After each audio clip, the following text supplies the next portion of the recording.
លោកសំឆៃប្រធានក្រុមអ្នកតំណាងរាស្ត្រគណៈបកសំរងស៊ីបានថ្លែងថាយ៉ាងហោចណាស់មន្ត្រីមានអំណាចក្នុងប្រទេសកម្ពុជា20នាក់ដែលមានទ្រព្យសម្បត្តិច្រើនជាង1000លានដុល្លារសហរដ្ឋអាមេរិកលុយទាំងនោះត្រូវបានលាក់ទុកដោយមិនមានប្រយោជន៍អ្វីទាល់តែសោះចំពោះប្រជាពលរដ្ឋការសល់ទ្រព្យសម្បត្តិដ៏មហាសាលបែបនេះគេមិនបានដឹងពិតប្រាកដទេថាមន្ត្រីទាំងនោះបានប្រាក់មកពីណាបើយោងលើប្រាក់ខែរដ្ឋដែលពួកគេមានប្រមាណតែ$2000សហរដ្ឋអាមេរិកប៉ុណ្ណោះសម្រាប់មន្ត្រីរដ្ឋសភានិងព្រឹទ្ធសភាហើយតិចជាងនេះចំពោះមន្ត្រីរដ្ឋាភិបាលការនៅសេសសល់ប្រាក់ដ៏សន្ធឹកសន្ធាប់បែបនេះពួកគេបានប្រើល្បិចកលដោយយកប្រាក់ទាំងអស់នោះទៅតម្កល់ទុកនៅធនាគារក្រៅប្រទេសហើយដាក់ឈ្មោះសាច់ញាតិនិងកូនចៅរបស់គេ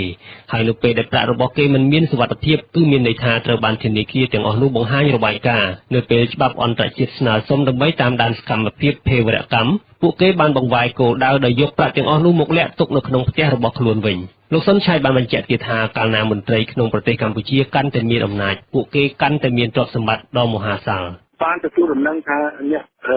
ដែលមានអំណាចក្នុងប្រទេសកម្ពុជាមានលុយលើសពី$1000លានមានចំនួនប្រហែលជាយ៉ាងតិចណាស់ក៏20នាក់ដែរនេះគឺជាចំនួនមួយចុងក្រោយដែលយើងដឹងពីដើមយើងធ្លាប់តែឮថាមានរាប់រយលានឥឡូវមានដល់រាប់ពាន់លានដុល្លារអ្វីដែលជាមាន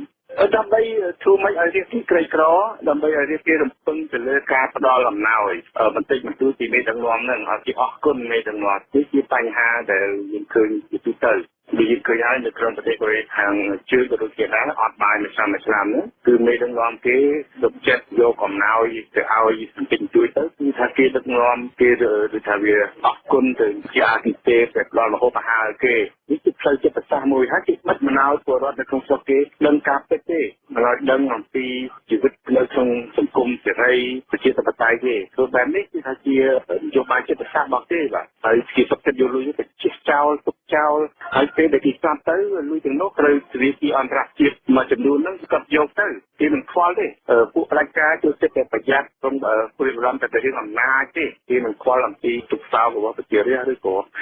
ការបាត់បង់ទ្រព្យសម្បត្តិរបស់ជាតិទេបាទសូមបញ្ជាក់ថាច្បាប់ប្រឆាំងអំពើពុករលួយនៅកម្ពុជាមិនអាចធានាប្រសិទ្ធភាពបានទេដោយសារតែមិនមានការបង្ខំឲ្យមន្ត្រីទាំងអស់នោះប្រកាសពីទ្រព្យសម្បត្តិដែលខ្លួនមានពិតប្រាកដគឺធ្វើដោយសម្ងាត់និងរាប់បញ្ចូលតែដីធ្លីផ្ទះសម្បែងនិងទ្រព្យសម្បត្តិក្នុងប្រទេសប៉ុណ្ណោះមន្ត្រីធំៗក្នុងប្រទេសកម្ពុជាត្រូវបានគេមើលឃើញថាមានទ្រព្យសម្បត្តិដ៏មហាសាលស្របពេលដែលប្រជាពលរដ្ឋជិត30%បន្តរស់ក្រោមបន្ទាត់នៃភាពក្រីក្រហើយក្នុងនោះមួយចំនួនបានស្លាប់ដោយសារតែការខ្វះខាតមិនមានអាហារបរិភោគទៀតផងកាលពីពេលកន្លងមក